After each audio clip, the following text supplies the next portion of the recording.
আসসালামু আলাইকুম রহমতুল্লাহ। সবাইকে পবিত্র ঈদ উল ফিতরের শুভেচ্ছা, ঈদ মোবারক। তো আজকে এই ঈদের দিনে এনটিআরসি এর সম্পর্কিত খুবই গুরুত্বপূর্ণ একটি ভিডিও নিয়ে আসলাম আপনাদের জন্য। আজকে ভিডিওটা হচ্ছে ১৯তম শিক্ষক নিবন্ধন পরীক্ষা সম্পর্কিত। তো যে সমস্ত ভাই বোনেরা নিবন্ধন পরীক্ষার জন্য অপেক্ষা করছেন আগামীর, তাদের জন্য অত্যন্ত গুরুত্বপূর্ণ ভিডিওটা। তো যারা ভিডিও প্লে করছেন সবার কাছে রিকোয়েস্ট থাকবে সম্পূর্ণ দেখবেন, আর যারা আমার চ্যানেলে নতুন প্লিজ চ্যানেলটি সাবস্ক্রাইব করে পাশে বেল আইকনে ক্লিক করে দেবেন। তো ১৯তম শিক্ষক নিবন্ধন পরীক্ষা কবে হবে এটা নিয়ে ধোঁয়াশা কাটছেই না। একের পর এক আমরা শিডিউল পেয়ে যাচ্ছি বা এক ধরনের সংবাদ পেয়ে যাচ্ছি। কবে এই যে ১৯তম শিক্ষক নিবন্ধন পরীক্ষাটা হবে এটা নির্দিষ্ট করে আমরা এখন পর্যন্ত কিছু পাইনি। তো সর্বশেষ যে সংবাদটা আসছে সেটা অত্যন্ত দুঃখজনক সংবাদ একটা আপনাদের জন্য।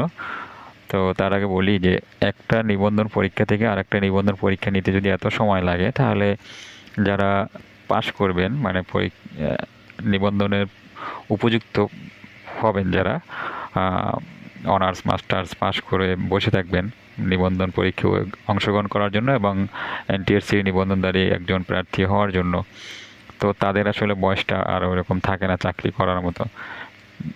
১৮তম শিক্ষক নিবন্ধন পরীক্ষার পরে ১ বছরের বেশি সময় হয়ে গেছে, কিন্তু এখন পর্যন্ত ১৯তম শিক্ষক নিবন্ধনের যে প্রস্তুতি বা ১৯তম শিক্ষক নিবন্ধন পরীক্ষা নেওয়ার যে তারিখ ঘোষণা এরকম কিছু করতে পারে না এনটিআরসি। তো আজকে যে সংবাদটা আসছে সেটা আরও হতাশাজনক। আমরা একটু সেই সংবাদটা দেখি। দ্য ডেইলি ক্যাম্পাস পত্রিকায় নিউজ আসছে যে ১৯তম নিবন্ধনের বিজ্ঞপ্তি নিয়ে যা জানালো এনটিআরসি। তো এখানে যে নিউজটা আছে, নিউজটা অত্যন্ত হতাশাজনক। বিস্তারিতভাবে এখানে যেটা বলা হয়েছে সেটা হচ্ছে ১৯তম শিক্ষক নিবন্ধনের বিজ্ঞপ্তি প্রকাশের কার্যক্রম এখনও শুরু হয়নি। ১৮তম নিবন্ধনের মৌখিক পরীক্ষা শেষ হওয়ার পর বিজ্ঞপ্তি প্রকাশের কার্যক্রম শুরু হবে। চলতি বছরের ডিসেম্বরের মধ্যে ১৯তম নিবন্ধনের বিজ্ঞপ্তি প্রকাশ করা হবে বলে জানা গেছে।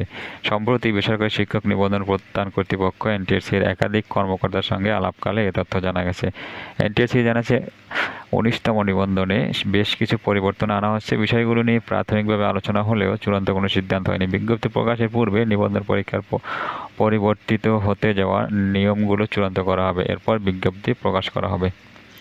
এ বিষয়ে এনটিআরসির সচিব মোহাম্মদ রিজওয়ানুল হক এএমএম রিজওয়ানুল হক বলেন, ১৯তম নিবন্ধনের বিজ্ঞপ্তি প্রকাশের সময় এখনও চূড়ান্ত হয়নি। তবে আমাদের নীতিমালায় প্রতি বছর একটি করে নিবন্ধনের বিজ্ঞপ্তি প্রকাশের কথা উল্লেখ রয়েছে। সে অনুযায়ী চলতি বছরের মধ্যে আরেকটি বিজ্ঞপ্তি প্রকাশ করা হবে। বিষয়টি নিয়ে কাজ চলছে। প্রসঙ্গত, বেসরকারি শিক্ষক নিবন্ধন প্রত্যয়ন কর্তৃপক্ষর নিয়োগের যোগ্যতা অর্জন করতে হয় শিক্ষক নিবন্ধন পরীক্ষার মাধ্যমে। ২০০৫ সালে প্রতিষ্ঠার পর ১৮টি নিবন্ধনের বিজ্ঞপ্তি প্রকাশ করেছে এনটিআরসি।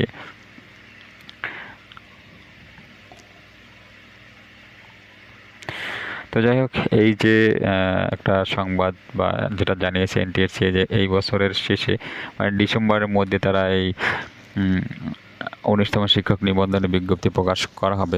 এরপরে আবার দেখা যাবে এটার যে কার্যক্রম সেটা শেষ হতে হতে ২০২৬ সাল প্রায় চলে যাবে।